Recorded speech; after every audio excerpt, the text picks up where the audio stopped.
will now deal with concepts, especially accounting entity concept. Accounting entity concept.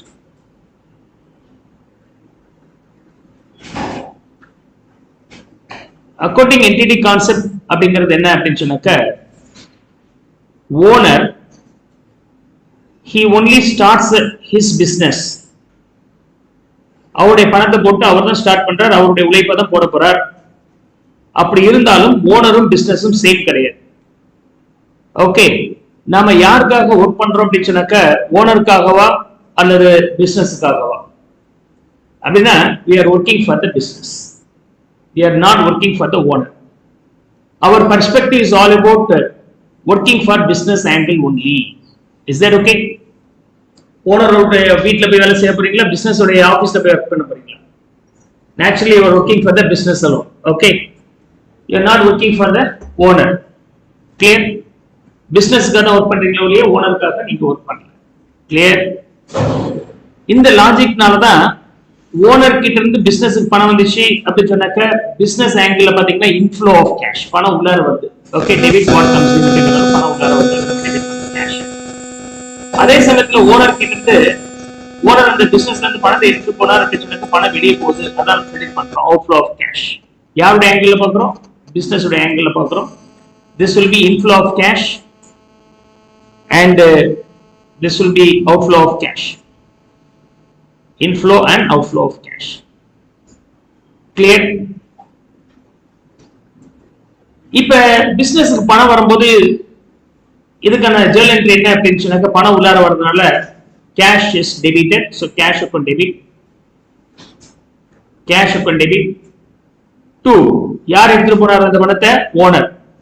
ஆக்சுவலா business அக்கௌண்ட்ல work out பண்ணும்போது, போடும்போது நம்ம ஓனருடைய பேரை போட மாட்டோம், இல்ல ஓனர்னு போட மாட்டோம். அவருக்கு இருந்து பணம் உள்ளார வரும்போது அந்த ஓனருக்கு பேர் என்ன அப்படின்னு சொன்னாக்க, கேபிட்டல்.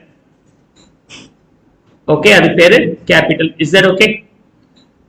அதே சமயத்துல ஓனர் கிட்ட இருந்து பணம் வரும்போது கேபிட்டல்னு ஓனருக்கு பேர் சொல்ற மாதிரி, பிசினஸ்ல இருந்து ஓனருக்கு பணம் போகும்போது அந்த ஓனருக்கு பேர் drawings.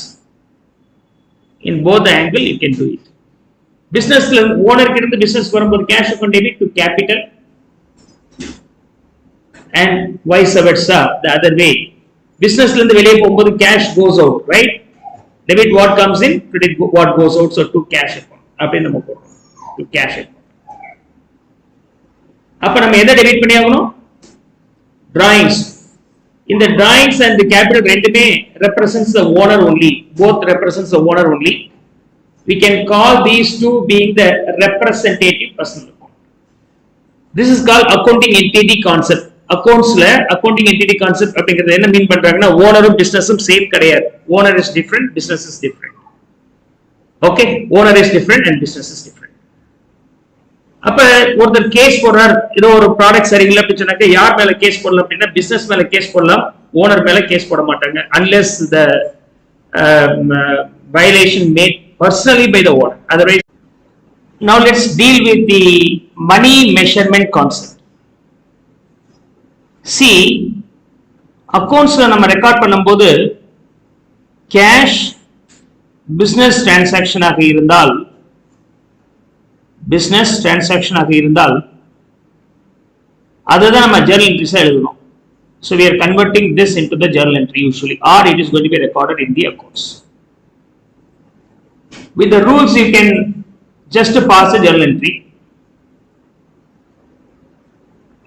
If it is being the theoretical view or presentation. Illana we prepare the subsidiary books with the journal problem. Subsidiary books with journal problem. Is that okay?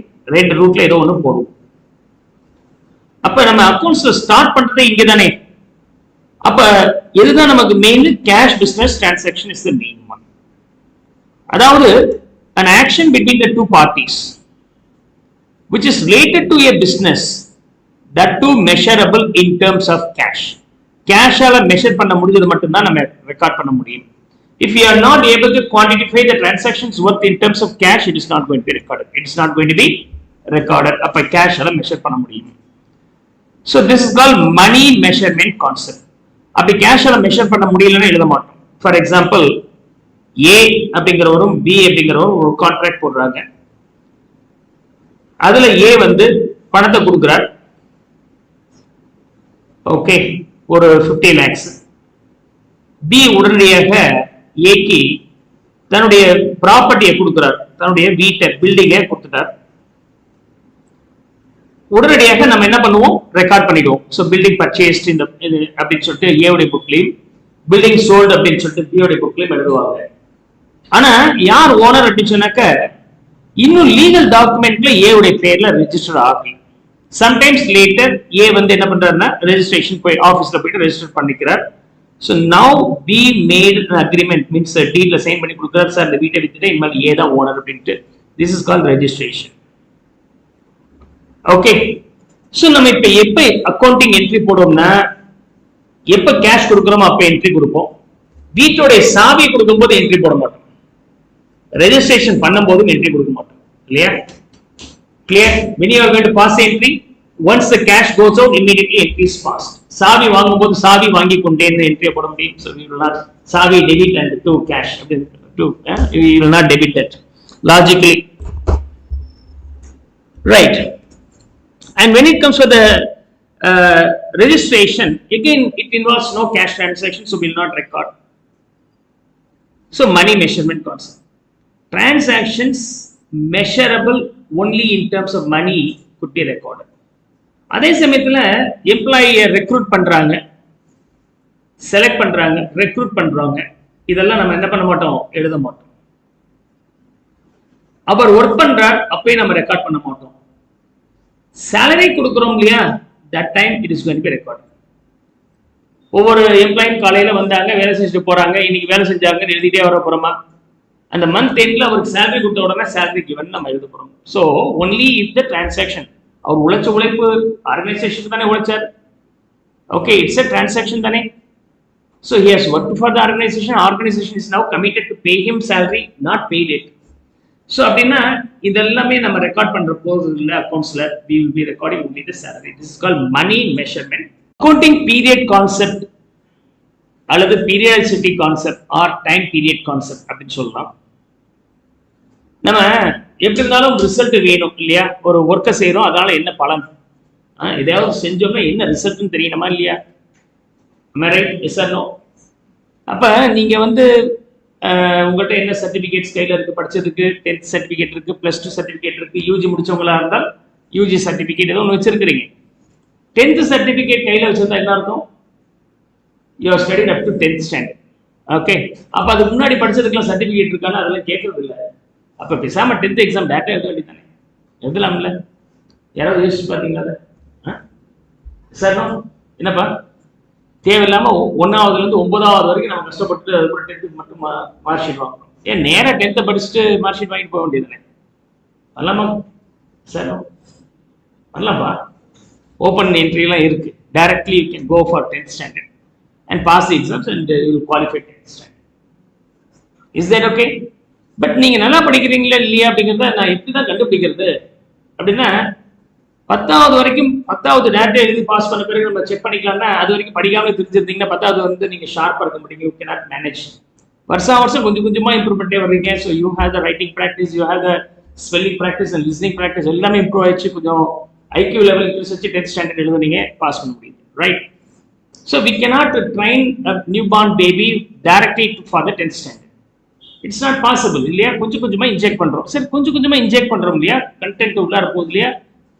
அது இஃபெக்டிவா போச்சா இல்லையா?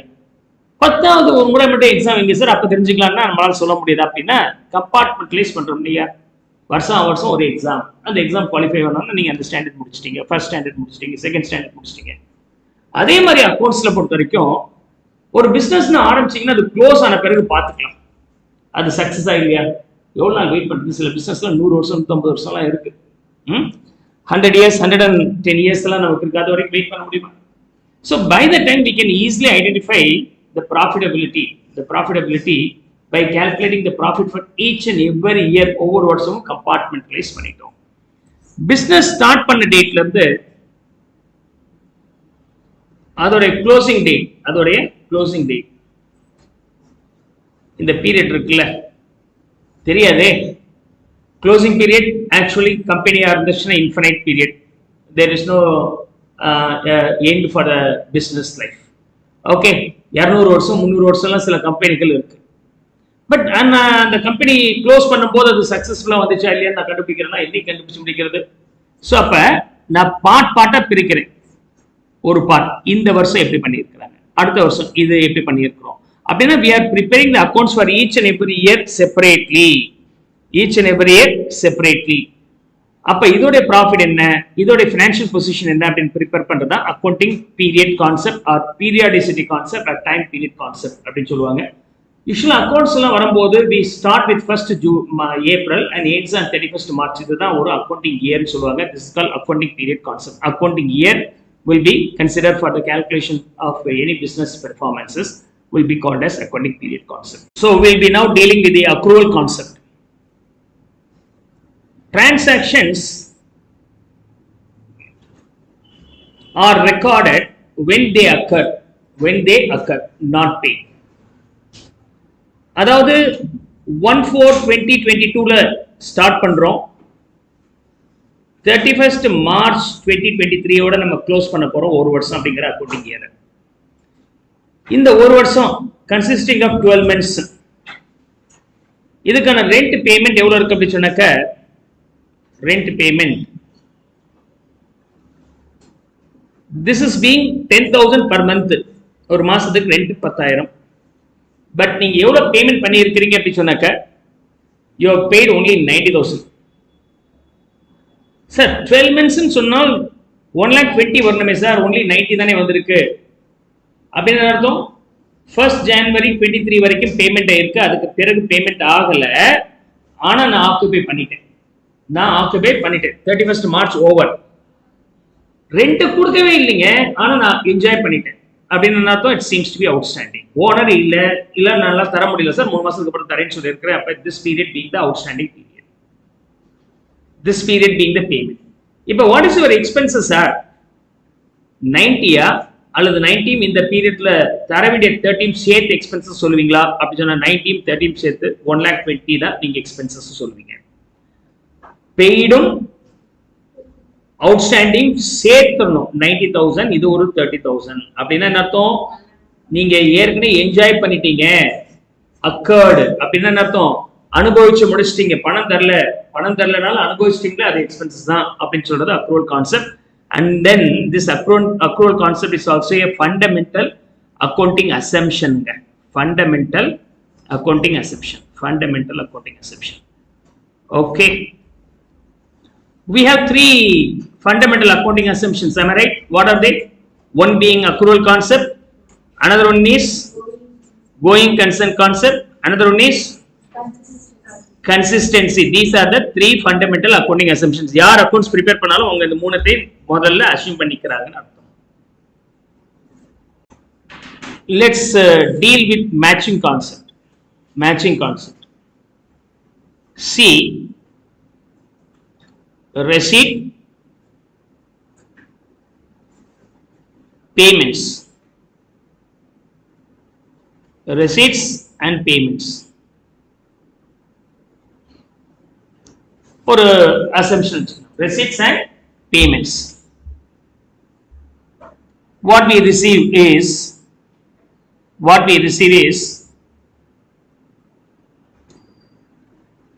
okay, rent received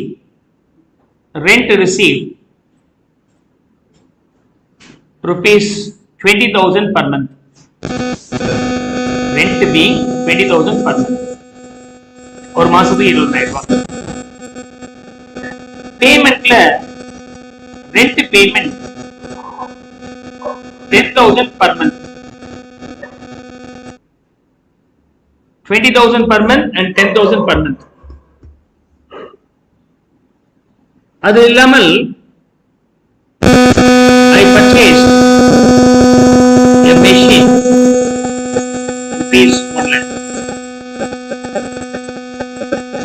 Machine rupees 1 lakh. இதெல்லாம் இன்ஃபர்மேஷனுங்க.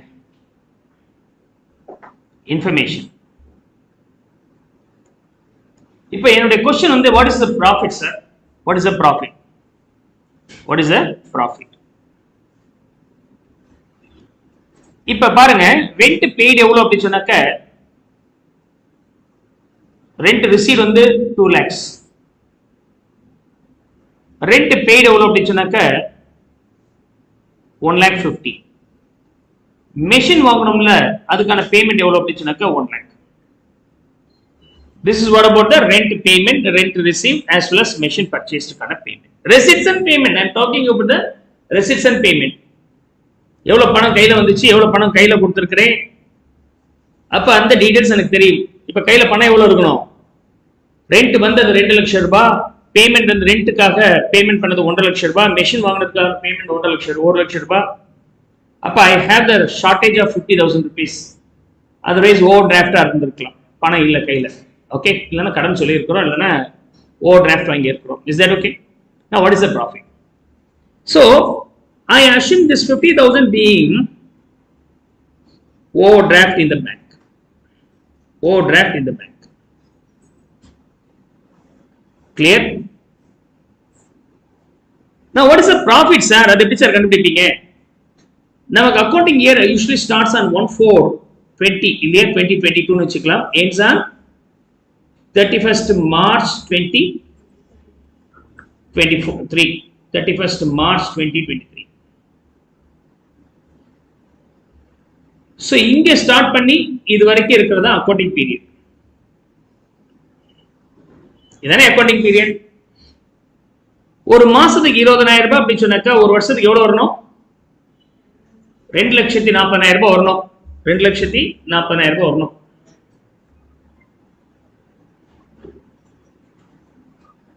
Okay, so but 2 லட்சம் தான் payment பண்ணி இருக்காங்க. எவ்வளவுதான் payment பண்ணி இருக்காங்க? இந்த எக்ஸ்டெண்ட் தான் பேமெண்ட் ஆயிருக்கு, ரிசீவ் பண்ணி இருக்கு. இங்கே தான் மீட்டிங். அதே மாதிரி இந்த இடத்துல வந்து பாத்தீங்கன்னா again this is the accounting period. per month 10,000 ஒரு வருஷத்துக்கு எவ்வளவு இருக்கணும்? 1,20,000 இருக்கணும். நான் எவ்வளவு வந்திருக்கு? 150. அப்படின்னு என்ன பண்ணி இருக்காங்க? பேமெண்ட் இது வரைக்கும் பண்ணி இருக்காங்க. நம்மால் எக்ஸ்ட்ரா பேமெண்ட் பண்ணி இருக்கோம். மெஷின் வந்து பாத்தீங்கன்னா 1 lakh பேமெண்ட் பண்ணி இருக்கோம்ல, அது நமக்கு இந்த வருஷம். இது எத்தனை வருஷம் தெரியலையே. I assume that the machine will have 5 years life. எவ்வளவு வருஷம்? 5 years life. Now my question is, what is the profit sir? அப்படி சொன்னாக்க ரெண்ட் இன்கம் எவ்வளவுங்க? ரெண்ட் இன்கம் ரிசீவ் பண்ணது 2 lakhs இருந்தாலும் இந்த 2 மாசம் நம்ம ரிசீவ் பண்ணாம இருக்கிறது அக்ரூடு ஆர் வர வேண்டியது அவுட்ஸ்டாண்டிங் 10,000. ஆக மொத்தம் நான் என்ன எடுத்துக்கணும்? 2,40,000 being my rental income. அதே மாதிரி பேமெண்ட்ல வந்து பாத்தீங்கன்னா இங்க இருந்து இது வரைக்கும் எவ்வளவு பேமெண்ட் பண்ணி இருக்கிறாங்க? 1,50,000. ஆனா ரெண்டல் எக்ஸ்பென்சஸ் எனக்கு எவ்வளவு வந்திருக்கணும் அப்படின்னா இந்த 3 மாசத்துக்குரியது எவ்வளவு இருக்கும்? மாசத்துக்கு 10,000 ரூபாய் அப்படின்னா ஒரு வருஷத்துக்கு 120 தான் இருக்கணும். பட் 150 இருக்கு அப்படின்னு சொன்னாக்க ஒரு 30,000 rupees எக்ஸ்ட்ரா இருக்கு. that should be excluded. அப்ப அந்த ஒரு ஆண்டில் எனக்கு ஆன செலவு அப்படின்னு சொன்னாக்க 1,20,000.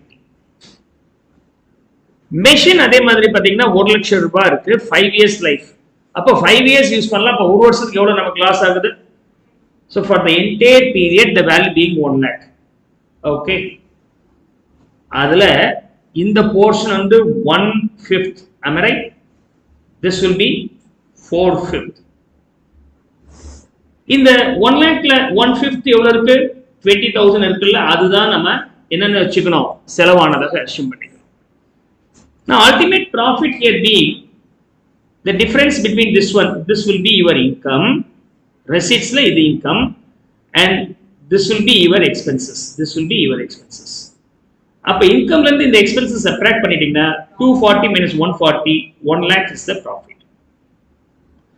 இப்படி நம்ம எந்த ஒரு ரெசிப்ட்ஸ் அண்ட் பேமெண்ட் இருந்தாலும் சரி அந்த அக்கவுண்டிங் பீரியட் மேட்ச் ஆனதை வச்சு கணக்கு பண்ணி போட்டோம்னா that is called profit and loss, which is otherwise named as matching concept. இது பேர் என்னது? Revenue matching concept. Periodic revenue. இந்த இடத்துல பீரியாடிக் ரெவென்யூ எவ்வளவு இருக்கு? 2,40,000. எனக்கு வந்தது 2 லட்சம் தான் சார், அது கிடையாதுங்க. It's not 2 lakhs, it's 2,40,000. Periodic expenses அந்த பீரியட்ல எனக்கு எவ்வளவு செலவு இருக்கு? ஒரு 1,20,000 சார் 150 கொடுத்தமே இல்லைங்க, அது இன்னும் 30 நெக்ஸ்ட் இயர் அனுபவிக்கலாம். இந்த வருஷம் அனுபவிச்சது 120 அது மட்டும் தான் எடுத்துக்கணும். 1 lakh மெஷின் வாங்கணும், அதுல அனுபவிச்சது 20 அப்படின்னு அது மட்டும் எடுத்துட்டா போதும். அப்போ 1,40,000 will be the periodic expenses. The difference between these two is your periodic profit, அதாவது the profit for the period 22-23. This value being 1 lakh. Sir மிச்ச டிஃபரன்ஸ் இருக்கிற அமௌண்ட் நம்ம எப்படி சார் வார்த்தை யூஸ் பண்ணிக்கலாம், அது எப்படி சார் நம்ம மீன் பண்ணலாம் அப்படின்னு கேட்டீங்கன்னா, இந்த 40 இருக்கு இல்லையா, எனக்கு வர வேண்டியது இன்னும் வராம இருக்கு. அப்ப இது accrued or outstanding rent receivable or rent receivable. This will be my asset. இது வந்து என்னது, asset பேலன்ஸ் ஷீட்ல போயிடும். ரெண்ட் ரிசீவபிள் அப்படிங்கிறது என்ன அக்கௌண்ட், ரியலா, நாமினலா, பர்சனல் அக்கௌண்டா? ரெண்ட் ரிசீவபிள் என்ன account? Come on rent receivable real அக்கௌண்டா, நாமினல் அக்கௌண்டா, பர்சனல் அக்கௌண்டா? என்ன? Representative personal account, representative personal and asset. அப்படின்னு அர்த்தம் டெட்டார் மாதிரி. இங்க 150ல 120 தான் நம்ம யூஸ் பண்ணியிருக்கிறோம், இன்னும் 30 பெண்டிங் இருக்கே சார். அப்ப இது வந்து என்னது, ரெண்ட் பெய்ட் இன் அட்வான்ஸ். இது என்னது, அசெட்டா லைபிலிட்டிஸா?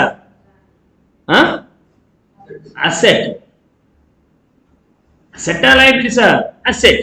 நான் முன்னாடியே கொடுத்துட்டேன், செலவை முன்னாடியே கொடுத்துட்டேன்னா அவருடைய கடமை, அந்த பில்டிங் எனக்கு இன்னொரு 3 மாசம் அனுபவிக்க கொடுத்தாகணும்.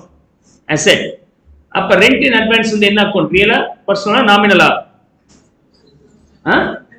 Representative personal account. ஒரு நாமினல் அக்கௌண்ட்டுக்கு முன்னாடியோ பின்னாடியோ இந்த மாதிரி அட்வான்ஸ், அவுட்ஸ்டாண்டிங், ரிசீவபிள்ஸ், அக்ரூட்ங்கிற வார்த்தை சேர்ந்துச்சு அப்படின்னு சொன்னாக்க அந்த நாமினல் அக்கௌண்ட் என்னவா மாறிடும், ரெப்ரசன்டேட்டிவ் பர்சனல் அக்கௌண்டா மாறிடும். You should not have any doubt about that. You should not have any doubt.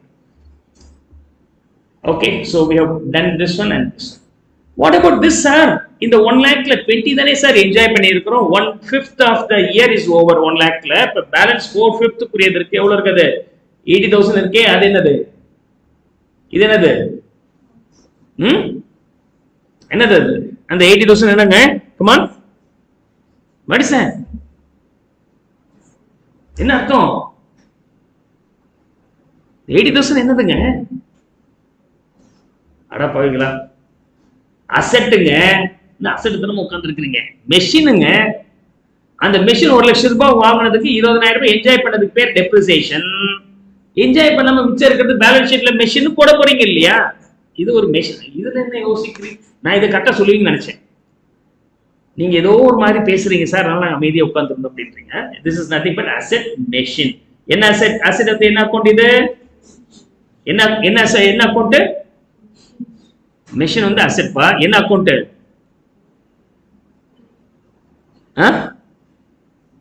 என்ன அக்கௌண்ட்? Real account.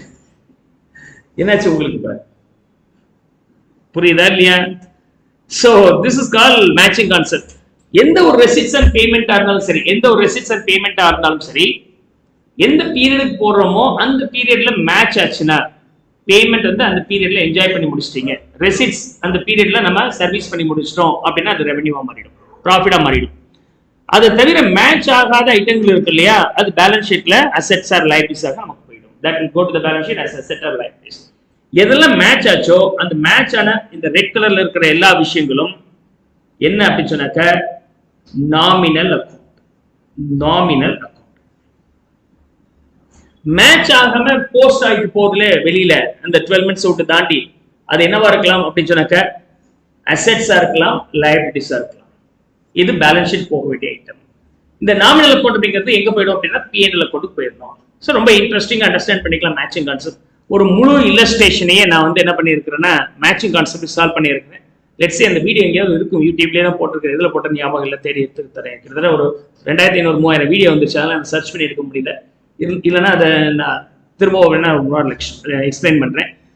அந்த கேஷ் பிஸ்னஸ் டிரான்சாக்ஷன்ல வந்து டைரக்டா நீங்க trading and P&L balance sheet போட்டுக்கலாம்.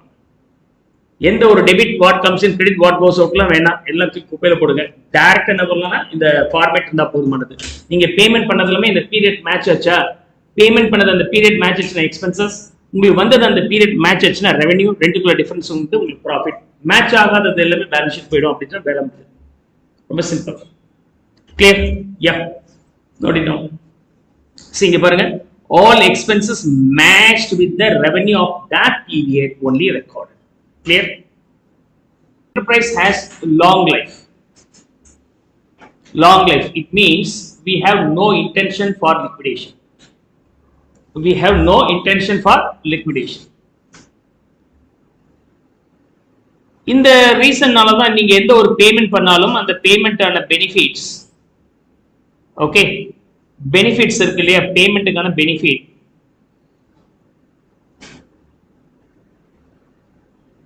மோர் தென் 1 இயர் இருந்தால் benefit is for more then 1 year. More then 1 year அப்படின்னு சொன்னா that payment will be asset. That payment is equal to asset. அப்படி இல்லைன்னா இது அசெட் கிடையாது, எக்ஸ்பென்சஸா மாறிடும். அப்படி இல்லைன்னா இது வந்து எக்ஸ்பென்சஸா மாறிடும். that payment will be called as expenses. எப்ப பேமெண்ட் வந்து ஒரு வருஷத்துக்கு மேல இருக்கு, அதே சமயத்தில் அந்த பேமெண்ட் ஒரு வருஷத்துக்கு மேல இருக்கு இல்லையா, அது தவிர பெனிஃபிட்டையும் நம்ம என்ஜாய் பண்றது இல்லாமல் பிசினஸும் உயிரோட இருக்கு. So benefit should be more then 1 year. Business life will also be more then 1 year R infinite period. Infinite period இந்த ரெண்டு கண்டிஷன் சாட்டிஸ்ஃபை ஆனாதான் இந்த பேமெண்ட்டை நம்ம அசெட்னு சொல்றோம். அப்படி இல்லைன்னா அந்த பேமெண்ட் பேர் எக்ஸ்பென்சஸ். என்ன ரெண்டு கண்டிஷன்? நான் கொடுக்குற பேமெண்டோட பெனிஃபிட் 1 இயருக்கு மேல இருக்கு, அதே சமயத்தில் இந்த பிசினஸும் லைஃப் 1 இயருக்கு மேல இருக்கு, அனுபவிக்கிறதுக்கு வயசு இருக்கு. அப்ப ரெண்டுமே இருந்தால் அது வந்து அசெட். அதே மாதிரி ரெசிப்ட்ஸ்லாம் வந்து லைபிலிட்டிஸ்னு மாறும். That's all. அப்படி இல்லைன்னா அது அசெட் கிடையாது. ஃபார் எக்ஸாம்பிள், நீங்க பில்டிங் ஒன்று வாங்குறீங்க, ஏபிசி அப்படிங்கிற ஒரு company, ABC limited company. Okay, they purchased a building, paid for building, paid for building, say rupees 1 lakh. Life sir, in the business of life sir, by default we assume it's a going concern concept. Business will have the life more than 1 year. Okay, more than 1 year. இந்த ரெண்டு condition satisfy ஆகும்போது ஆட்டோமேட்டிக்கா இந்த பில்டிங்கை asset நம்ம மீன் பண்றோம். அப்போ ஒரு வருஷம் நம்ம இந்த பில்டிங் யூஸ் பண்ணோம்னா என்ன சார் பண்ணலாம் அப்படின்னா, எந்த அளவுக்கு அந்த பில்டிங்கோட வேல்யூ குறையுதோ அந்த அளவுக்கு நம்ம P&L டெபிட் பண்ணிக்கலாம். லேண்ட் யூஸ்வலா வேல்யூ குறைய போறதுல, அதனால லேண்டுக்கு டெப்ரிசியேஷன் கிடையாது. வேற எந்த ஒரு அசெட்ஸா இருந்தாலும் எவ்வளவு வருஷம் யூஸ் பண்றோமோ அந்த எக்ஸ்டென்ட்டுக்கு அந்த வேல்யூ லாஸ் P&L டெபிட் பண்ணிக்கலாம். என்னன்னு சொல்லிட்டு எக்ஸ்பென்சஸ் சொல்லி டெப்ரிசியேஷன் சொல்லிட்டு, otherwise balance will be asset. Imagine பண்ணுங்க, இதே கேஸ்ல XYZ கம்பெனி, XYZ அப்படிங்கிற ஒரு entity paid for building, paid for building rupees 1 lakh. What about the going concern sir? Going concern concept. Okay, அப்படியா? இல்ல, கோயிங் கன்சர்ன் கிடையாது. அதாவது லைஃப் வந்து எத்தனை வருஷம் சொன்னா வருஷம் எல்லாம் கிடையாது, only 6 months. only 6 months. இப்போ only 6 months சொன்னால் இந்த 1 lakh என்ன சார், அசெட் லைபிலிட்டியா எக்ஸ்பென்ஸா அப்படின்னா this building will be considered as expenses. You can debit to the P&L account. Okay, so only when the business is having long life, only then we'll consider the payment will be an asset. Like bookல அந்த assets ஓட value record பண்ணும்போது அதோட original value minus any depreciation will be directed and shown, not the liquidation value. No intention for liquidation. liquidation company close பண்றோம்னு அர்த்தம், அதாவது liquidate பண்றோம்னு அர்த்தம். லிக்விடேட்ல என்ன அர்த்தம்? ஓகே, 4 ஆப்பிள 7 பேருக்கு எப்படி ஈக்குவலா ஷேர் பண்ணி கொடுப்பீங்க? 4 ஆப்பிள 7 பேருக்கு எப்படி ஈக்குவலா ஷேர் பண்ணி கொடுப்பீங்க? ஜூஸ் போட்டு ஆளுக்கு ஒரு கிளாஸ் கொடுத்துடணும், அதான் நினைச்ச நீ, ரைட்? 4 ஆப்பிள ஜூஸ் போட்டு 7 பேருக்கு ஒரு கிளாஸ் கொடுத்துடணும். ஆப்பிள கட் பண்ணி கொடுக்க முடியுமா 7 பேருக்கு சமமா? எனக்கு கொஞ்சம் பெருசா வந்துச்சு, அவனுக்கு சின்னதா வந்துச்சுன்னு சண்டை போடுவீங்க. அது ஜூஸை போடு, எல்லாத்துக்கும் பிரிச்சு கொடுங்க. ஒரு பில்டிங் எப்படி 3 பேருக்கு சமமா பிரிச்சு கொடுக்கறது? நீ ஒரு வால் எடுத்துக்கோ, நீ 2 வால் எடுத்துக்கோ, மேல இருக்கிற ஃப்ளோரையும் கிரவுண்ட் நீ எடுத்துக்கணும்னு சொன்னா முடியுமா? அப்ப என்ன பண்ணலாம், அதை லிக்விடேட் பண்ணுங்க. அதானே சார் லிக்விடேட், ஜூஸா பண்ணுங்க. அதானே சார் ஜூஸ், கேஷ், கேஷ் தான் இங்க juice. So you are converting all the land and building, plant and machinery into the liquid form. Here the liquid form is the cash. இந்த பில்டிங்கை வந்து 60 லட்சம் ரூபாய் வித்தாச்சு, இப்போ 3 பேர் ஆளுக்கு 20 லட்சம் ரூபாய் கொடுங்க. பில்டிங் இருந்தால் கொடுக்க முடியாது. So you are converting that non liquid form into the liquid form. உங்களுடைய பேலன்ஸ் ஷீட்ல இருக்கக்கூடிய அசெட்ஸ்ல கேஷ், பேங்க், லிக்விட் அசெட்ஸ் நம்ம சொல்லுவோம். மற்ற எல்லாமே நான் லிக்விட் சொல்லுவோம். ஈவன் ஸ்டாக்ல வந்து செமி லிக்விட் ஃபார்ம்ல ஒர்க்கிங் கேபிட்டல் நம்ம பார்ப்போம். ஸோ கேஷா மாத்துறது பேர் லிக்விட் ஃபார்ம். ஈஸியா டிஸ்ட்ரிபியூட் பண்ண முடியாது. கம்பெனி க்ளோஸ் பண்ணிட்டோம், எல்லா சொத்தையும் விற்றோம், பணமாக்கணும், அந்த பணத்தை டிஸ்ட்ரிபியூட் பண்ணிட்டோம். ஒரு பிளான்ட் அண்ட் மிஷின், ஒரு பைக் ஒன்று வாங்குறீங்க, அந்த பைக்கோட விலை 1 லட்சம் ரூபாய். வாங்கி உங்க வீட்டுல கொண்டு வந்து வச்ச மறுநாள் அது விற்கணும்னு ஆசைப்படுறீங்க, என்ன ரேட்டுக்கு போகும்? 70,000 குடும்பம். ரொம்ப எமர்ஜென்சி 60,000 ரூபாய் குடும்பம். நீங்க எமர்ஜென்சி எவ்வளவுக்கு எவ்வளவு சொல்றீங்களோ அதுக்கு தகுந்த மாதிரி ரேட்டை குறைச்சிருவாங்க சார். வேற வழி இல்லை. ஆனா நீங்க அதை இனிமேல் யூஸ் பண்ண போறீங்கன்னா கொடுப்பீங்களா? நீ வேற இப்பதான் வாங்கி இருக்கிறேன் உனக்கு கொடுத்துருவானா அப்படின்னு சொல்லுவீங்க இல்லையா? அப்படின்னா you have the long life and also the building is also going to be benefiting you for more than 1 year, then it's an asset. அப்ப அந்த பைக்கோட விலை என்ன? 1 லட்சம் ரூபாய் பந்தாவை சொல்லுவீங்க. விற்க போன 1 லட்சம் வராது, ஆனா 1 லட்சம் ரூபாய் சொல்லுவீங்க. Yes or no? Is that okay? ஆனா இதுக்கப்புறம் நான் ஃபாரின்ல போய் செட்டில் ஆக போறேன், என் நேரத்துக்கு கொண்டு வந்து வச்ச மறுநாள் எனக்கு ஃபாரின்ல இருந்து அப்பாயின்மெண்ட் ஆர்டர் வந்துச்சு. உடனே கிளம்பி வா, 4 வருஷம் உனக்கு கான்ட்ராக்ட் அப்படின்ட்டாங்க. நான் அந்த பைக் வச்சு என்ன பண்றது? சரி போ, க்ளோஸ் பண்ணிட்டு போலாம் அந்த ரேட்டு. அப்படி நான் கேட்டா என்ன சொல்றாங்க? ஃப்ரெண்டு கிட்ட கேட்குறேன், என்ன ரேட்டுக்கு வைக்கல? 70,000 ரூபாய். நீ ஃப்ரெண்டா போயிட்டா 60,000 கொடுப்போம், நான் ஃபாரின்ல போய் மாசம் 1 லட்சம் சம்பாதிக்க போறேன் அப்படின்னு கொடுத்துட்டு போலாமா இல்லையா? You can give it up. அப்ப அந்த பைக்கோட விலை என்ன? இன்னைக்கு வித்தா 70,000 தான் போகுது இல்லையா? அப்ப பேலன்ஸ் ஷீட்ல 70ன்னு எழுத போறீங்களா, இல்ல நீங்க 1 லட்சம் ரூபாய் எழுத போறீங்களா? விற்கிறதா இருந்தால், கம்பெனி க்ளோஸ் பண்றதா இருந்தால் 70,000 ரூபாய் எழுதுவீங்க. இல்ல சார் கம்பெனி ரொம்ப நாள் நடக்க போகுதுன்னு சொன்னால் 1 லட்சம் ரூபாய் எழுதுவீங்க. So you are going to show the value of the assets at its original value only due to this reason. Else we will record only the liquidated value. அது பேர் liquidation value சொல்லுவாங்க. இன்னைக்கு வித்தா என்ன வேல்யூ வருமோ அந்த value.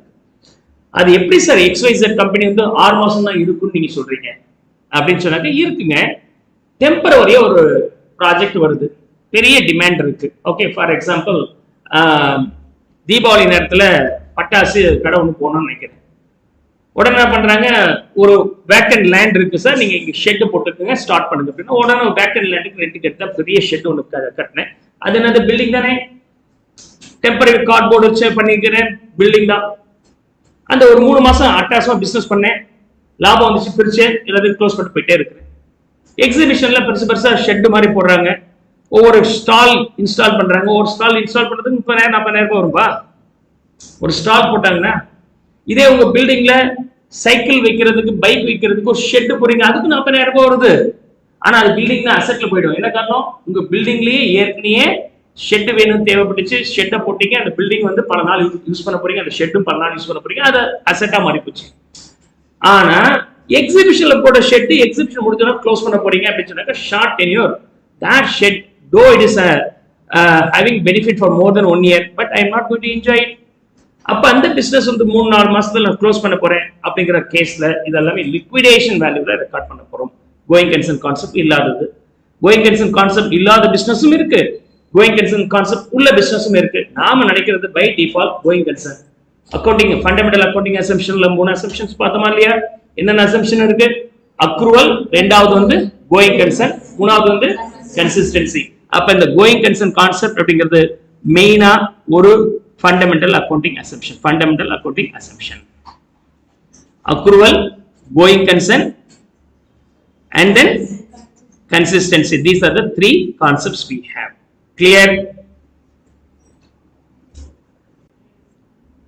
10% 100 rupees கொடுத்துறாங்க, 900 rupees கொடுத்துருக்காங்க. This discount is called trade discount.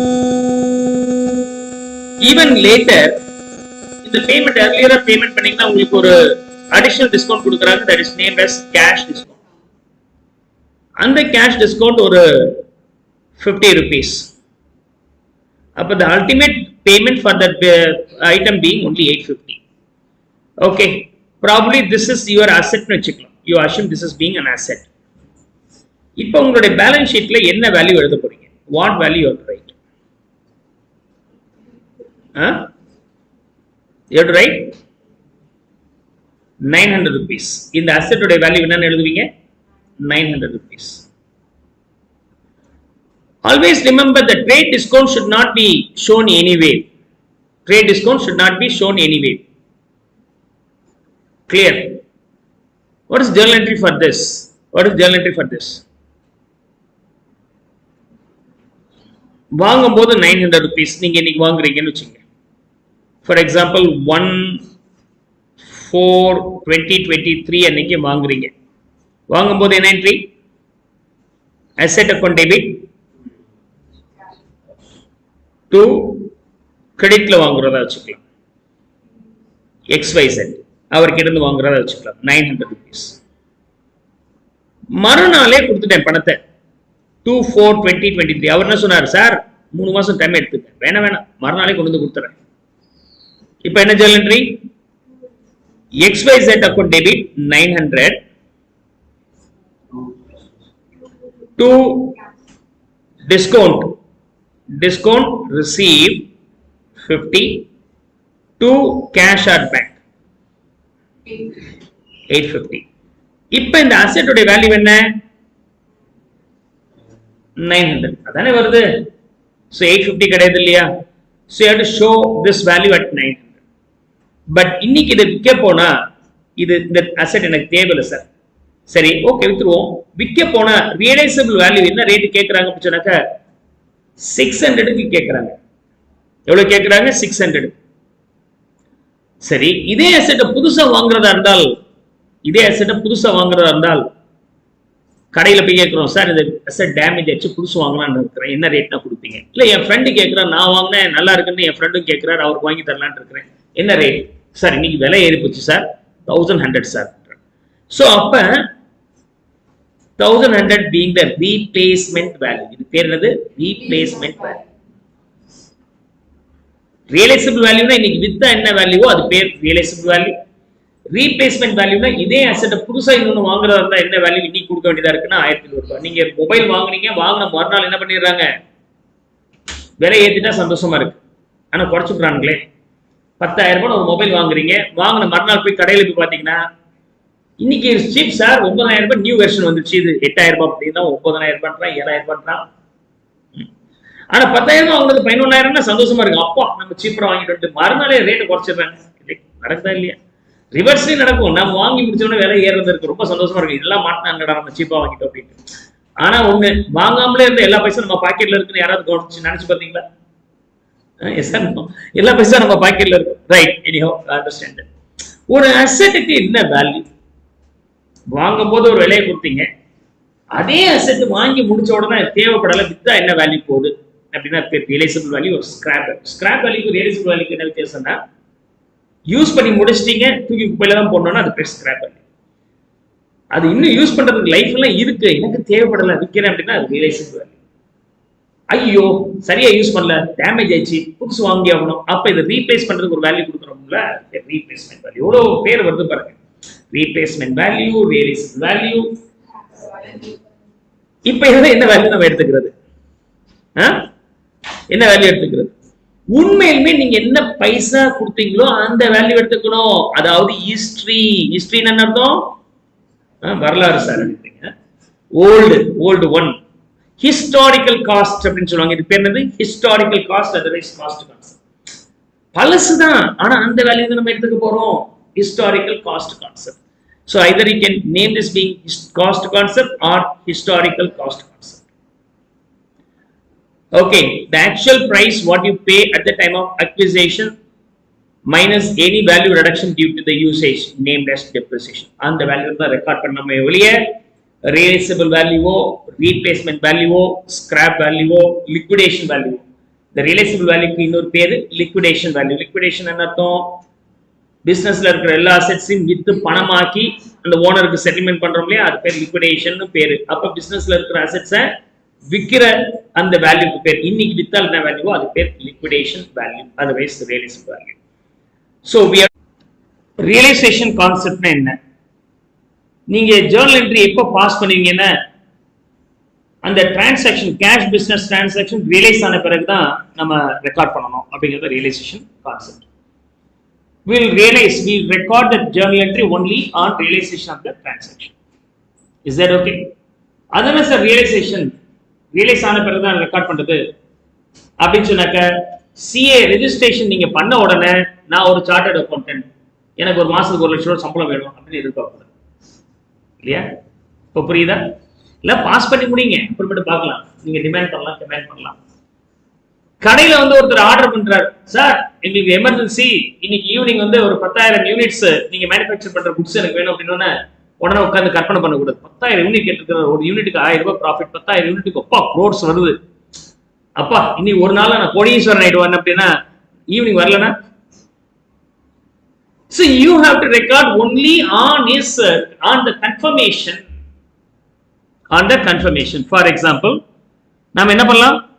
குட்ஸை விற்கலாம் தொழில் செய்யும் போது, அல்லது சர்வீஸ் பண்ணலாம், அல்லது ரெண்டுமே சேர்த்து செய்யலாம். குட்ஸும் விற்கலாம், சர்வீஸும் கொடுக்கலாம், அல்லது அதர்ஸாவும் இருக்கலாம். ஓகே, குட்ஸ் விற்கும் போது எப்ப நான் ப்ராஃபிட் எடுத்துக்க முடியும்? குட்ஸ் விற்கும் போது எப்ப ப்ராஃபிட் எடுக்கலாம்? வித்தா எடுக்க வேண்டியதானே சார். அதுல பாருங்க எவ்வளவு சிக்கல் இருக்கு பாருங்க. இப்ப எல்லாம் சிக்கல் இருக்கிறனால தான் இந்த கான்செப்ட் வருது. குட்ஸ் எப்ப நம்ம பணத்தை லாபமா எடுத்துக்கலாம், இல்ல எப்ப சேல்ஸ் நடந்ததா எடுத்துக்கலாம். ஓகே, என் கடைக்கு வந்தாரு, பொருள் பிடிச்சிருச்சு, பணத்தை கொடுத்தா, அந்த பேக்கை தூக்கி அவர்கிட்ட கொடுத்துட்டேன், இந்தாங்க நீங்க கேட்ட ஐட்டம் அவர்கிட்ட கொடுத்துட்டேன், பில்லையும் போட்டாச்சு, பணத்தையும் வாங்கிட்டேன். உடனடியாக என்னுடைய ப்ராஃபிட்னு எடுத்து வச்சுக்கலாம், சரிதானே? ஆனா அப்படி திரும்ப கீழே போட்டு உடச்சுட்டாரு. இப்ப சொல்லுங்க, அது என்னுடைய சேல்ஸா இல்லையா? சேல்ஸ் தான். உடச்சது யாரு? நீதானே உடச்ச. சார் உங்க கடையில தான் சார் கிடக்குது சொல்ல முடியுமா வரால? இருந்தாலும் the moment the goods is handed over, money is received, then the sales is completed, immediately realized. அது வரைக்கும் நீங்க ரியலைஸ் பண்ணக்கூடாது. அங்கிருந்து பையர் போன் பண்ணி கேட்கிறார், சார் நான் வர முடியாது, கொஞ்சம் வீட்டுல டெலிவர் பண்ணிடுங்க அப்படின்னோடனே சேல்ஸ்மேனை கூப்பிடுறேன், எப்ப அவங்க வீடு போய் டெலிவர் பண்ணிட்டு அப்படின்ட்டு அவர்கிட்ட பொருளை கொடுத்துட்டேன். அந்த சேல்ஸ்மேன் எடுத்துட்டு வெளியே போகும்போது கடை வாசல்லையே போட்டு உடச்சுட்டான். இல்ல கடை வாசல் விட்டு போயிட்டான், யாருக்கு டெலிவர் பண்ணுமோ அவங்க வீட்டுக்கு வாசல்ல, அவங்க வீட்டு வாசல் முன்னாடி போட்டு உடச்சுட்டான். இப்ப சொல்லுங்க, சேல்ஸா இல்லையா? கஸ்டமர் என்ன சொல்லுவா, யோ எங்க வீட்டை கொண்டு கூடியான்னு சொன்ன நடுவில் போட்டு உடச்சுட்டு பில்ல போட்டேன் அப்படிமா. சோ ரெண்டுமே இருக்கு. என்னுடைய கடைக்கு வந்து வாங்குனீங்கன்னா the moment it is handed over and money is taken, you can realize. அது வரைக்கும் அது உங்களுடைய ரியலைஸ்ட் சேல்ஸ் கிடையாது, உங்களுடைய ரெவென்யூ கிடையாது. எங்க வீட்டுக்கு டெலிவரி பண்ணுங்கன்னு சொன்னா அவங்க வீட்டுல வச்சு காமிச்சிட்டு சார் சாட்டிஸ்ஃபைடா அப்படின்னு சொல்லிட்டு அவரோட திருப்தி ஆன பிறகு பணத்தை வாங்குறோம்ல, that moment is going to be realized. Is that okay? Annual subscriptionலாம் கேள்விப்பட்டிருப்பீங்க, புக்ஸ் வாங்கும் போது இல்லையா? வருஷம் ஃபுல்லா சப்ஸ்கிரைப் பண்ணி வச்சிருப்பீங்க, லைஃப் சப்ஸ்கிரிப்ஷன்லாம். அப்ப அவங்க எப்படி ரியலைஸ் பண்றது? 5 வருஷத்துக்கு 5,000 ரூபாய் ஃபீஸ் சார், 5,000 ரூபாய் சப்ஸ்கிரிப்ஷன் ஃபீஸ் கொடுத்துருங்க, மாசம் மாசம் உங்களுக்கு வீட்டுல புக் வந்துட்டே இருக்கும். அப்ப அந்த 5,000 ரூபாய் வாங்கினார் இல்லையா, அது அவருக்கு எப்படி ப்ராஃபிட் அண்ட் லாஸ் நம்ம சேல்ஸ் 5,000 போட முடியுமா? ஒவ்வொரு புக்கும் போக போக அவர் வந்து என்ன பண்ணி ஆகணும், எழுதிட்டே வரணும். ஒவ்வொரு புக்கும் போக போக cash right for every book. 5,000 ரூபாயில 50 புக்கு நான் சேல் பண்ண போறேன்னா ஒரு புக் போச்சா 1,558 will be my revenue. இந்த மாதிரி we have different aspects also. We'll study all these things at your inter level. AS number 9 அப்படிங்கறது பாப்பீங்க. இந்த மாதிரி goods or service or others whatever it may be will be considered as your income only on realization. Right?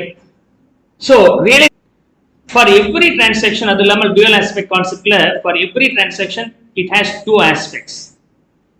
Every transaction will have two aspects. நான் கொடுக்குறேன் வாங்குறேன், உங்களுக்கு குட்ஸை கொடுக்குறேன் உங்கள்கிட்ட பணத்தை வாங்குறேன், இல்லை நான் உங்களுக்கு டீச் பண்ணுறேன் உங்கள்கிட்ட ஃபீஸ் வாங்குறேன். So there will be two aspects always.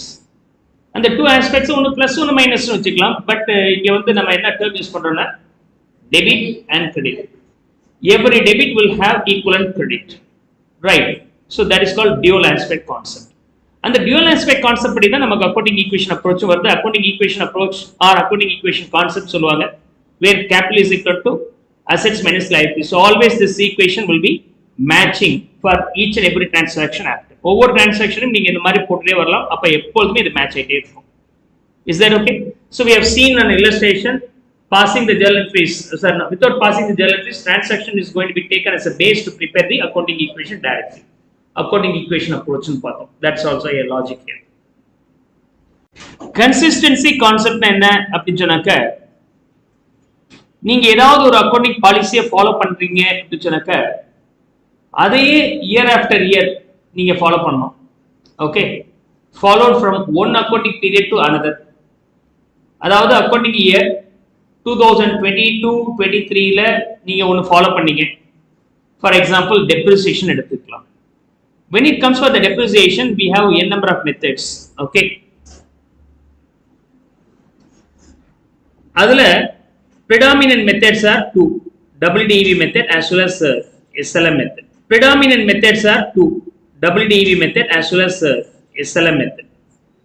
If I follow WDV method here and accounting year 23-24 la SLM and 24-25 la திரும்பவும் WDV as you wish. 25-26 la நீங்க again WDV ஃபாலோ பண்ணியிருக்கீங்க. இப்படி பண்ணலாமா அப்படின்னா usually should not do so. So நீங்க என்ன பண்ணணும், இங்க வந்து WDV ஃபாலோ பண்ணிட்டீங்கன்னா இயர் ஆஃப்டர் இயர் நீங்க WDV ஃபாலோ பண்ணி இருக்கணும்.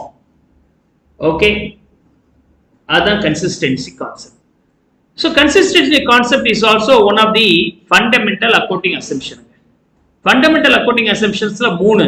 அதாவது ஒரு கம்பெனியுடைய ஃபினான்ஷியல் ரிப்போர்ட் நம்ம கிட்ட கொடுக்குறாங்க அப்படின்னு சொன்னாக்க நம்ம என்ன நினைக்கணும், that financial report has been prepared by following these 3 going concern concept. Going concern concept இருக்கிறதுனால தான் assets are recorded at its own value இல்லையா. அதே மாதிரி ரெண்டாவது accrual basis நம்ம அனுபவிச்சிட்டாலே அதை நம்ம ரெக்கார்ட் பண்ணி இருக்கணும், பணம் தந்திருக்கிறோம் வந்திருக்கா அப்படிங்கறது கணக்குல எடுக்க கூடாது. மூணாவது ஒரு மெத்தடை ஃபாலோ பண்ணா அதுதான் இயர் ஆஃப்டர் இயர் ஃபாலோ பண்ணி இருக்காங்கன்னு அர்த்தம். ஓகே, சப்போஸ் கவனிங்க, இங்க WDV மெத்தட் ஃபாலோ பண்ணி இருக்காங்க, இங்க WDV மெத்தட் ஃபாலோ பண்ணி இருக்காங்க. பட் 24-25ல வந்தவொடனே அவங்க என்ன நினைக்கிறாங்க, SLM மெத்தட் நல்லா இருக்கும் போல இருக்கே அப்படின்னு மாத்தணும்னு ஆசைப்படுறாங்க. பண்ணலாமா? Of course they can do so. They can change.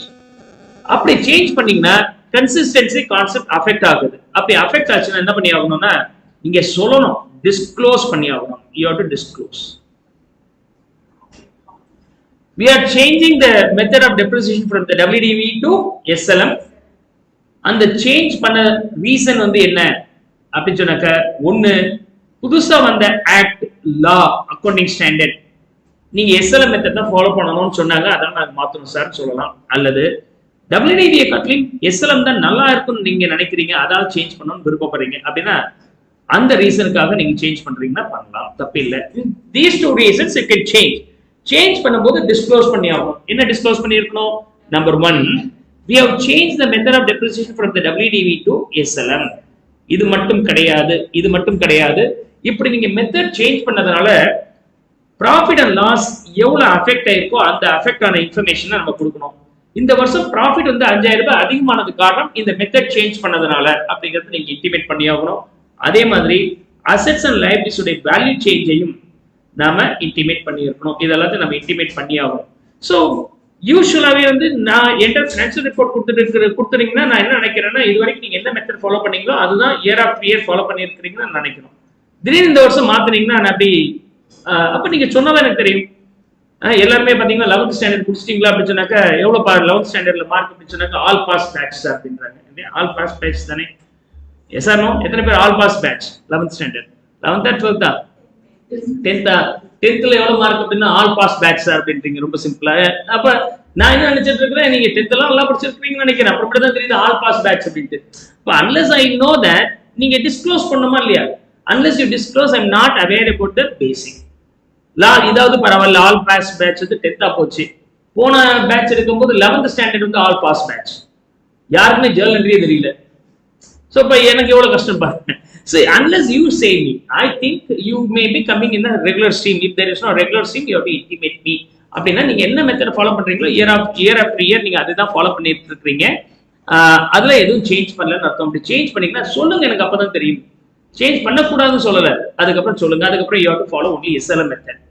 Okay, திரும்பவும் சேஞ்ச் பண்ணுமா? சேஞ்ச் பண்ணலாம். Of course, in these 2 reasons again you can change back, but you have to disclose in the year of change.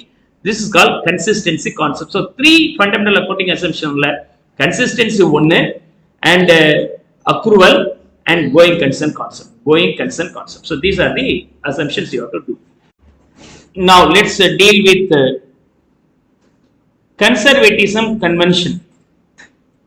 இதை இப்ப நம்ம கான்செப்ட்னு கூட சொல்றோம். You have to understand the difference between concept and conventions. Okay, conservatism convention. Convention அப்படின்னா என்ன அர்த்தம்னா the application of these things will be applicable only for the selected companies. எல்லாத்துக்கும் யூனிஃபார்மா இருக்கணும்னு அவசியம் இல்லை. ஒன்னா ரெண்டு கம்பெனிக்கு இருக்கும். based on their experience they can follow. அப்படிங்கறது கன்வென்ஷன். கான்செப்ட்ங்கிறது யூனிவர்சல் அப்ளிகேஷன். எல்லா கம்பெனியும் ஃபாலோ பண்ணிருக்கணும், எல்லா என்டிட்டியும் ஃபாலோ பண்ணிருக்கணும் ஒயில் அக்கவுண்டிங். இதுல ரெவென்யூ இருக்கு, லாஸ் இருக்கு. ஓகே, ஏ அப்படிங்கிறவரு we are going to prepare for A. B, A and B. A வந்து B கிட்ட இருந்து வாங்கின ஒரு குட்ஸ் ஒண்ணு வாங்கி இருக்கிறார். அந்த குட்ஸ் சரியா இல்லை அப்படின்னு ஏ வந்து பி மேல கேஸ் போட்டார். சப்போஸ் ஏ ஜெயிச்சார்னா, ஓகே, ஏ ஜெயிச்சார்னா இங்க இருந்து இவருக்கு என்ன வரும்? காம்பன்சேஷன் வரும். Okay, compensation. சார் உங்க குட்ஸ் சரியில்லை, அதான எனக்கு காம்பன்சேஷன் கொடுங்க அப்படின்ட்டார். காம்பன்சேஷன் வந்துச்சுன்னா 50 லட்சம் ரூபா வரும். நாட் ஓன்லி குட்ஸ், அதனால ஏற்பட்ட டேமேஜ்கள் சேர்த்து 50 லட்சம் ரூபா வரும். எப்ப? If A wins. இப்ப சொல்லுங்க, ஏ உடைய பினான்சியல் அக்கவுண்ட்ஸ்ல இந்த 50 lakhs வரும் அப்படிங்கிறது எழுதணுமா எழுதக்கூடாது? எழுதணுமா எழுதக்கூடாது? 50 லட்சம் வந்து எப்படி இருக்கும் யோசிச்சு பாருங்க. அப்படியே நம்ம கேஸ் போட்டிருக்கிறோம், நம்ம ஜெயிக்க போறோம், 50 லட்சம் வந்தா. Now the question is, number 1, is it certain? கட்டாயமா நம்ம ஜெயிப்போமா? தெரியலையே சார், ஜெயிக்கலாம் தோக்கலாம், 50-50. ரெண்டாவது, அப்படியே நம்ம ஜெயிச்சாலும் there is chances of winning. ஆனா இந்த பி யார் அப்படி சொன்னாக்க விஜய் மல்லையா, அவர் மேல கேச போட்டிருக்கிறேன். அவர் இந்தியாவுக்கு தர வேண்டிய பணமே தராம ஃபாரின்ல போய் செட்டில் ஆயிட்டார், ஓடிவிட்டார். அவர் மேல கேச போட்டு நான் ஜெயிச்சு 50 லட்சம் கேட்டாக்கா வர வேண்டிய பணமே வருமா? ஓகே, கட்டாம ஜெயிப்பேன், ஆனா பணம் வருமாங்கிறது doubt. Collectability is doubt. Collectability. Okay, so first கேஸ்ல ஜெயிக்கிறது டவுட்டுங்க. செகண்ட் கேஸ்ல என்ன சொல்றாரு? கட்டாயமா ஜெயிப்போங்க. ஆனா பணம் வருமாங்கிறது doubt. Can we record this as an asset sir? பணம் வரும்னு எழுதலாமா? நோ. அப்ப எப்பதான் நீங்க எழுதலாம் அப்படின்னு சொன்னாக்க, கட்டாயமா ஜெயிப்பேன், கட்டாயமா பணம் வரும் அப்படின்னா I can show this as my asset. Okay, reasonably certain and collectability ரெண்டுமே இருக்கணும். அப்படி இருந்தா தான் நம்ம ரெக்கார்ட் பண்றோம். அதே சமயத்துல மாத்தி யோசிங்க, ஏ பி நாம ஒரு குட்ஸ் வித்திருக்கிறோம், அது சரியில்லைன்னா அவன் நம்ம மேல கேச போட்டான். இப்ப நாம தோத்தோம்னா காம்பன்சேஷன் தர வேண்டியதா இருக்கு 50 லட்சம் ரூபாய். எப்ப? If A loses. Okay, number 1, what is a certain sir? Probable sir. Doubt down sir. Okay, now can I show this being the liability? Yes. Confirm? Ama sir, confirm sir. Appayum kamcha with estimation. See, na ஜெயிப்பனா தோப்பனான்னு எனக்கு தெரியல, doubt தான் sir. தோக்கிறதுக்கு வாய்ப்புகள் இருக்கா? இருக்கு. அப்ப தோத்தா நீங்க பணம் தரணும் இல்லையா? ஒரு இன்டிமேஷனாவது கொடுங்க. ஓகே, தோத்தால் எவ்வளவு தருவீங்க? ஒரு 50 லட்சம் தர வேண்டியது இருக்கும் சார். அப்பா நம்பரும் சொல்ல முடியல இல்லையா? நம்பரையும் சொல்லுங்க, அது லைஃப் ட்ரீட் பண்ணுங்க. தோக்கிறதுக்கு வாய்ப்புகள் இருக்கு, ஆனா எவ்வளவு தருவேன்னு தெரியல சார். அப்படியா? ஒரு சின்ன நோட்டாவது எழுதுவீங்க. there is a loss, there is a chances of losing so much of money அப்படின்னு ஒரு இன்டிமேஷனாவது கொடுங்க. ஒரு கேஸ் நம்ம மேல போட்டிருக்காங்க, தோத்தால் நம்ம பெனால்டி தர வேண்டியது இருக்கும்னாவது எழுதணும். சோ அப்ப இதுல இருந்து என்ன தெரியுது? ரெவென்யூவாக இருந்தால் நல்லா கவனிங்க, கன்ஃபார்மா பணம் வந்தால் தான் எழுதுவீங்க. லாஸா இருந்தால் கன்ஃபர்மேஷன் தேவையில்லை, ப்ராபபிள் இருக்கு அப்படின்னாலே நீங்க நோட் கொடுத்தாகணும். நம்ம லூஸ் பண்றதுக்கு வாய்ப்புகள் இருக்கு அப்படியா, அப்ப அதை எழுதுவீங்க. லூஸ் பண்றதுக்கு வாய்ப்புகளும் இருக்கு, அதுல ஒரு 40 லட்சம் ரூபாய் 50 லட்சம் தர மாதிரியும் வருது, வேல்யூ சொல்ல முடியுதா, அப்ப அதை லைஃப் ட்ரீட் பண்ணி ஆகணும். So that is called conservatism. So கன்சர்வேட்டிசம்னா டபுள் காஷியஸா இருக்கிறது பேர். நீங்க எல்லாம் சில பேர் கன்சர்வேட்டிவா இருப்பீங்க இல்லையா, எக்ஸாம் போகும்போது என்ன பண்ணுவீங்க, ஒரு பேனா எடுத்துட்டு போவாங்க, சில பேர் 2 எடுத்துட்டு போவாங்க, சில பேர் பாக்ஸ் ஃபுல்லாவே பேனாவை எடுத்துட்டு போவாங்க, பார்த்துருக்கீங்களா? நீங்க எத்தனை பேர் 3 பேனா 4 பேனா எடுத்துட்டு போவீங்க? ஒரே ஒரு பேனா எடுத்துட்டு போறவங்க எத்தனை பேர் இருக்கிறீங்க? இல்ல. அப்ப என்ன அர்த்தம், அது எழுதாம போச்சுன்னா அப்படின்னு இன்னொன்னு எடுக்கிறீங்க இல்லையா, அது கீழே வந்து நிப்பு போயிடுச்சுன்னா அப்படின்னு இன்னொன்னு எடுக்கிறீங்க இல்லையா, நம்ம ஃப்ரெண்டுக்கும் ஒண்ணு போச்சுன்னா அவனுக்கு தர மாதிரி வரும் அப்படின்னு இன்னொன்னு. அப்ப சொல்லுங்க, எனக்கு தெரிஞ்சு நம்ம கிளாஸ்ல ஒரு பையன் வந்து பாத்தீங்கன்னா ஒரு பாக்ஸ் ஓபன் பண்ணும், அதுல 10 எடுத்து மேல வச்சிருவோம், அது கீழே விழுந்துட்டே இருக்கும், அது பொறுக்கிறதே அவனோட வேலையா இருக்கும். ஏய் இல்லாதது அப்படின்பா, தீர்ந்துருச்சுன்னா அப்படி அடப்பாவீங்களா, ஒரு பேனா நீங்க வாங்கினீங்க எப்ப தீரும், ஒரு மாசம் வருதா இல்லையா, அன்னைக்குதான் ஃப்ரெஷ்ஷா ஒரு பேனா வாங்கி இருப்போம், இருந்தாலும் தீர்ந்துருச்சுன்னா.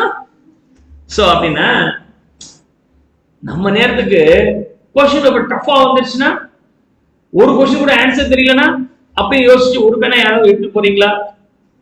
we will be double cautious, right? So அப்படின்னா என்ன பண்ணா, கன்சர்வேட்டிசம்னா டபுள் காஷியஸா இருக்கு. Revenues should be recognized when there is a reasonable certainty of collectability. But the possible loss வரும் அப்படிங்கிறதுக்கு ஒரு சின்ன பாசிபிலிட்டி வந்திருந்தாலும் whether certain or not, confirm இல்லையாங்கிறத பத்தி தேவையில்லை, ஆனா you have to make a provision for that, should be provided for. Okay, should be provided na provisions create பண்ணுங்க. Clear? Now இதுக்கு இன்னொரு லாஜிக் வந்து என்னன்னா, prudence concept நம்ம சொல்லுவோம். prudence concept அப்படிங்கிறது என்னன்னு தெரிஞ்சுக்கணும். In the conservatism concept, 3 qualitative characteristics we have. One is prudence, another one is neutrality, third one is faithful representation.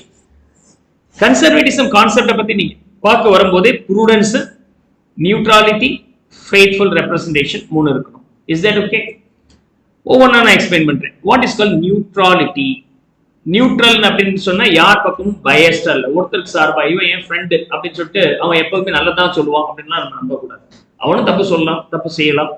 So that is what about the neutrality concept. Neutral அப்படின்னா யாருக்கும் சாதகம் இல்லாதது, right? இந்த வருஷம் போன வருஷம் 5 கொஸ்டின் வந்துச்சு, இந்த வருஷம் இந்த 5 கொஸ்டின் வராது, அது பேர் இந்த 5 கொஸ்டின் தான் வரும் அப்படின்னு சொல்லிட்டு நீங்க போறது பேர் எகெயின் பயஸ்ட். ஸோ பயஸ்ட்னு பேர், ஒருத்தருக்கு சார்பா. என் ஃப்ரெண்ட் எப்படி தப்பு, நான் எப்படி தப்பு பண்ணுவேன் இப்படிலாம் கேள்வி கேட்கிறோம்ல. நாமும் தப்பு பண்ணுவோம், ஃப்ரெண்ட்ஸும் தப்பு பண்ணுவாங்க. அவன் ஃப்ரெண்ட் வந்து இன்னொருத்தனை குறை சொல்லுவான், உடனே ஆமா ஆமான்னு நீங்க தலையாடக்கூடாது. உண்மையிலுமே யார் ஒரு செஞ்சது கரெக்ட், யார் செஞ்சது தப்பு அப்படின்னு அனலைஸ் பண்ண தெரியணும். பண்ணுவீங்களா? அது ரொம்ப சான்சஸ் கம்மி தான். ஃப்ரெண்ட் ஒன்று பேசினான்னா அதோட கும்பலோட நம்ம ஒன்று சேர்த்துட்டு ஆமா ஆமா அப்படிதான் அப்படின்னு ஆரம்பிப்போம்.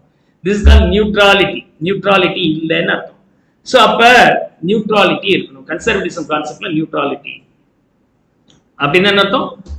நாம எழுதுற அக்கௌண்ட்ஸ்ல தப்பே இருக்காது. தப்பு இருக்கலாம், செக் பண்ணுங்க. ஓகே, ஒண்ணு காணா போச்சு, நான் ஒரு பேனை வச்சிருந்தேன் காணா போச்சு, பாக்கெட்ல இருக்கான்னு பாரு அப்படின்னு என்ன சந்தேகப்படுறியா? மறந்து போய் பாக்கெட்ல எடுத்து வச்சிருக்கலாமே கேட்கிறோம்ல, என்ன நீ சந்தேகப்படுறியா? இங்க வச்சேன், உன் பேனை எடுத்து பாக்கெட்ல வச்சிருக்கலாம், ரெண்டுமே ஒரே. நான் எடுத்து என் பாக்கெட்ல வச்சு அதை கரெக்டா யோசிச்சு தான் வைப்பேன், என்ன நீ சந்தேகப்படுறியா அப்படின்னா அது பயஸ்ட். அப்படி எதிர ஒரு நிமிஷம் பாக்குறேன்னு பார்த்தோம்னா நானும் தப்பு பண்ணி இருந்திருக்க முடியும் அப்படின்னு பாக்குறது அது பேர் நியூட்ராலிட்டி, அன்பயஸ்ட். ஃபேத்ஃபுல் ரெப்ரசன்டேஷன், உண்மையா நம்ம ரெப்ரசன்ட் பண்ணணும். எங்க மேல ஒருத்தர் கேஸ் போட்டிருக்கிறாங்க, அதுல தோக்குறதுக்கு வாய்ப்புகள் ஜாஸ்தி, தோத்தல் 50 லட்சம் தர வாய்ப்புகள் இருக்கு. உடனே இங்க உட்காந்துட்டு நாம தோக்கவே மாட்டோம் அப்படின்னு பண்ணக்கூடாது. உண்மையிலுமே உண்மை என்ன, குட்ஸ் உண்மையுமே தப்பா தான் அனுப்புறீங்களா? ஆமா சார், மறந்து போய் தப்பா அனுப்பிட்டேன், குட்ஸ் அனுப்புனது தப்பு, சரியில்லை, நடந்திருக்க வாய்ப்புகள் இருக்கு. அப்ப உண்மை என்ன, ஃபேத்ஃபுல் ரெப்ரசன்டேஷன் கொடுக்கணும்.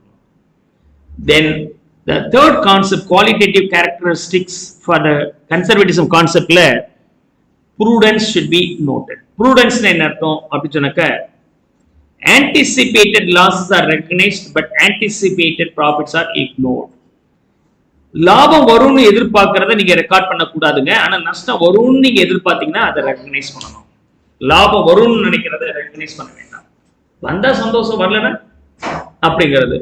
அதே சமயத்தில் லாஸ் வர மாதிரி இருக்கு, வந்தா பாத்துக்கலாம், எனக்குலாம் வராதுன்னு சொல்லிட்டு போக கூடாது. லாஸ் வருதுன்னு அது ரொம்ப ரெடி ஆயிட்டு. ஓகே, இங்க இருந்து கிளம்பி போறீங்க, சென்னைக்கு போறீங்க. சென்னைக்கு போறதுக்கு ஒரு 200 ரூபாய், திரும்ப அங்கிருந்து இங்க வரதுக்கு 200 ரூபாய் வச்சுங்க. 200 + 200 நீங்க எவ்வளவு பணத்தை எடுத்துட்டு போவீங்க? இல்ல அப்படின்னு சொன்னாக்க உங்க அப்பா என்ன பண்றாரு, நீ சென்னை கிளம்பி போ, 250 ரூபாய் பஸ் டிக்கெட் நான் கொடுத்துட்றேன். சென்னை போய் இறங்கணும்னு என் ஃப்ரெண்ட் இருப்பான், அவங்ககிட்ட 250 ரூபாய் நீ வாங்கிக்கோ, அங்கிருந்து திரும்ப அப்படின்னா நீங்க என்ன சொல்லுவீங்க? ஓகேன்னு கிளம்புவீங்களா? உங்க அப்பா என்ன சொல்லுங்க, உங்க ஃப்ரெண்ட் இல்லைன்னா நடந்து வா, இல்ல வராட, நடக்கிறது வேற, ரைட் சொல்லுவாரா இல்லையா? உங்க அப்பா இல்லைன்னா, உங்க ஃப்ரெண்ட் இல்லைன்னா என்னன்னு கேட்பீங்களா விவரமா? அதுதான் ப்ரூடன்ஸ். ப்ரூடன்ஸ் என்ன? இது நடக்கலன்னா என்ன பண்றது? நடந்தா சந்தோஷம், அவர்கிட்ட 250 ரூபாய் 500 ரூபாய் வாங்கிட்டு ஒரு ரவுண்ட் கட்டிட்டு கூட வருவேன் அதை வச்சுட்டு. ஆனா வரலன்னா வரும்பா, பரவாயில்ல, பாசிட்டிவா நம்பு, போ, வருவான்னு நம்பு அப்படின்னா அந்த நம்பிக்கையில போக முடியுமா? யோசிச்சு பாருங்க. கிளியர். நஷ்டம் வரும் அப்படின்னு ஒரு எக்ஸ்பெக்டேஷன் தான் பணத்தை எடுத்துக்கணும். அது பதில் மாத்தி யோசிங்க. என் ஃப்ரெண்ட் இருப்பான், அவன் வருவான், அவனுக்கு 200 ரூபாய் தரணும் அப்படின்னா 250 ரூபாய் பஸ்ஸுக்கு, திரும்ப வர்றதுக்கு 200 ரூபாய் பஸ்ஸுக்கு, என் ஃப்ரெண்ட் அங்க இருப்பான், ஒரு 200 ரூபாய், மொத்தம் 200 ரூபாய் கொடுத்து அனுப்புறேன். உடனே நீங்க கேட்குறீங்க, உங்க ஃப்ரெண்டு வரலன்னா அப்படியா வேற 500 ரூபாய் மட்டும் கொடுக்குறேன்னு சொல்லுவீங்களா? அப்ப இருந்தாலும் you take 750 rupees, right? So அப்படின்னா லாஸ் இருந்தால், லாஸ் வந்துச்சு அப்படின்னு சொன்னா அது வர வாய்ப்பு இருந்தாலே நீங்க ரெகக்னைஸ் பண்ணணும். கெயின் வந்துச்சுன்னா வந்தா மட்டும்தான் நீங்க ரெகக்னைஸ் பண்ணணும், அதர்வைஸ் இக்னோர் பண்ணுங்க அப்படிங்கிறது கன்சர்வேட்டிவ். ப்ரூடன்ஸ் கான்செப்ட் அப்படிங்கிறது என்னன்னா, எக்ஸ்பெக்டட் லாஸ் இருந்தால் நீங்க ரெகக்னைஸ் பண்ணுங்க, ஆனா அதே எக்ஸ்பெக்டட் கெயின் வந்தால் வெயிட் பண்ணுங்க, வந்த பிறகு பார்த்துக்கலாம். Ignore it. ஆனா ஃபுல் டிஸ்க்ளோசர் கான்செப்ட் அதை மீன் பண்ணல, ஃபுல்லா காமிச்சாகணும் அப்படிங்கிறது தான். இது வந்து just against to the prudence concept. என்ன சேஞ்ச் இருந்தாலும் ஒவ்வொரு விஷயத்தையும் நீங்க காமிக்கணும் அப்படிங்கிறதா ஃபுல் டிஸ்க்ளோசர் கான்செப்ட். இதுக்கு மேல இதுல ஒன்றும் கிடையாது, right? It's against to the prudence concept. இதை இக்னோர் பண்ணுங்கன்னு சொன்னாங்கன்னா அதெல்லாம் இக்னோரே கிடையாது, ஃபுல்லா ரெக்கார்ட் பண்ணுங்க அப்படிங்கிறதா ஃபுல் டிஸ்க்ளோசர் கான்செப்ட். சி 50 ரூபாய் காணா போச்சு சார், நீட் டு ஷோ, ஆமா காமிச்சாகணும் அப்படிங்கிறது ஃபுல் டிஸ்க்ளோசர். உங்களுடைய டிரான்சாக்ஷன் வேல்யூ வந்து 1000 ரூபாய் பர் டே, அதுல 50 ரூபாய் காணா போச்சு அப்படின்னா எவ்வளவு பெரிய வேல்யூ பாருங்க. ஓகே, கிட்டத்தட்ட 5% லாஸ் ஆயிருக்கு. 5%? யா, 5% லாஸ் ஆயிருக்கு. அதுவே 10 லட்சம் ரூபாய் ஒரு நாளைக்கு டிரான்சாக்ஷன் ஆகிற கம்பெனில 50 ரூபாய் லாஸ் ஆச்சு. அப்ப எவ்வளவு சின்ன அமௌண்ட் பாருங்க. 50 rupees by 10 lakhs சொன்னால் எவ்வளவு சின்ன அமௌண்ட் பாருங்க. எவ்வளவு வருதுங்க? ஓகே, 0.0005 இல்ல 05 00 0005? எஸ். So 005 எவ்வளவுதான் பர்சன்டேஜ்ல? 0.005% தான். அப்ப காமிச்சாகணுமா? ஆமாங்க காமிச்சாகணும் அப்படிங்கிறது ஃபுல் டிஸ்க்ளோஷர். இது ஒரு மேட்ரா? 10 லட்சம் ரூபாய் டிரான்சாக்ஷன் பண்றவரை உட்கார வச்சு 50 ரூபாய் காணா போச்சு தேடுன்னு சொன்னா 10 லட்சம் ரூபாய்க்கு நான் ஒர்க் பண்றேன், இதுக்கு 50 ரூபாய் ஒரு மேட்ரா அப்படின்றாங்க. இப்ப மெட்டீரியாலிட்டி கான்செப்ட்ல இதை நீ கவலையே படாத விட்டுரு அப்படிங்கிறது மெட்டீரியாலிட்டி கான்செப்ட். சின்ன அமௌண்ட்டை பத்தி கவலையே படாதீங்க அப்படின்னு சொன்னாக்க அது பேர் என்னது? Materiality concept. So we have this one. So materiality concept. The information influences the decision of the user should be disclosed. Okay, 50 ரூபாய் காணோம் அப்படின்னு சொன்னாக்கா 1000 ரூபாய் பிசினஸ் பண்றவனுக்கு 50 ரூபாய்ங்கிறது ஒரு மேட்டர். அவர் ரொம்ப கேர்ஃபுல்லா இருக்கணும், அதை பத்தி அவர் தேடுவார் அப்படின்னு சொன்னாக்கா அதை நீங்க சொல்லணும். 10 லட்சம் ரூபாய் பண்றவனுக்கு 50 ரூபாய் ஒரு மேட்டர் ஐயா, அது காணா போனா என்ன போட்டி என்ன, அதை போய் சொல்லிட்டு அவன் டைத்தை வேஸ்ட் பண்ணாது, விடு, எக்ஸ்பென்சஸ் எழுதிட்டு போயிடு, பெட்டி எக்ஸ்பென்ஸ் மாதிரி எழுதிட்டு போயிடு அப்படின்னு சொல்லலாம். இது வந்து மெட்டீரியலிட்டி. ஆனா ஃபுல் டிஸ்க்ளோஷர் அப்படி சொல்லல, இதையும் நீங்க எழுதணும், இதையும் எழுதணும். ஓகே, ஏன் 50 ரூபாய் அப்படிங்கிற நஷ்டம் வேற ஒரு பெரிய ஒரு நஷ்டத்துக்கு காரணமாக இருக்க வாய்ப்புகள் இருக்கு, அதனால நீங்க மைன்யூட்டா இதையும் பார்க்கணும் அப்படின்னு சொல்ற பேர் full disclosure. So these two are the complementary, like full disclosure concept as well as materiality concept. எதெல்லாம் டிசிஷன் ஆஃப் யூசர்ஸை இன்ஃப்ளூயன்ஸ் பண்ணுமோ அதை மட்டும் ரெக்கார்ட் பண்ண போதும், மற்றதை ரெக்கார்ட் பண்ண வேண்டாம் அப்படிங்கிறது மெட்டீரியலிட்டி கான்செப்ட். அண்ட் ஃபுல் டிஸ்க்ளோஷர் அப்படிங்கிறது சின்ன மேட்டர்னு எதையும் இக்னோர் பண்ணாதீங்க, எல்லாத்தையும் எழுதுங்க அப்படிங்கிறது full disclosure concept. Is that okay?